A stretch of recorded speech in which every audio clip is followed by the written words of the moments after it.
Okay,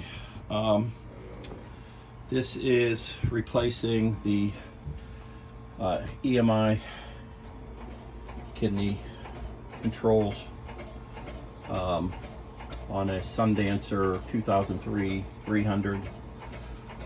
Couple things I wanted to videotape before I started, but I forgot. One of the biggest pain in the butts is removing this panel, because they don't, you think they have all these push screws, but they don't. They have these bolts on the back, which sucks. They're almost impossible to get to because of the way it's engineered. The pad covers the screws to pull that insert out, so you got to take that speaker cover off and that speaker cover off. I didn't even take that bolt off because I just jacked it up so I could get these screws out of here, so I could get those inserts out. And what you want to do is get access to this. You can see that's the first, there's the throttle, come down, that's the first little opening, like storage, that I took out.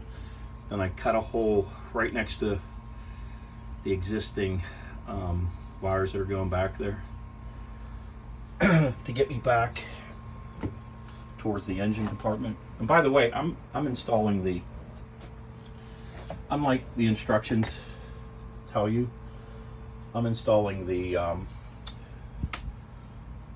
harness first, because my hatch is working and I don't want to leave it up and I don't want to jack it up. So I'm going to get everything in place, and then when I have to shut the power off and not have the harness or have the hatch go up and down, then I will I'll go ahead and shut the power off when I get to that part. But right now I put another hole down. I had to feel around to make sure I put another hole that takes me down into the, this is in the back compartment near the back seat where the table is. And I'd like to turn the flashlight on, but, and there's where that other hole comes through. So I drilled 2 holes so far. I think I got to drill one. Oh, there's the other hole right there. It comes there, and then I'm going to run it down into that hole, and takes me down into the aft. And there's the engine compartment. Or down into the engine compartment, I should say. Just got to watch because the fuel tank is nearby. So that's it, and I'll try to remember to videotape after I get the harness in.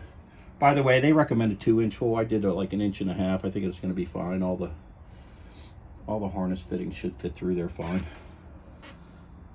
So I'm going to put the harness in right now, and then tomorrow I'll come down with the sweeper and sweep everything up, and then get started again with the dash and the remainder. So hopefully that helps. Can you see that? Okay, I'll try to do another video tomorrow.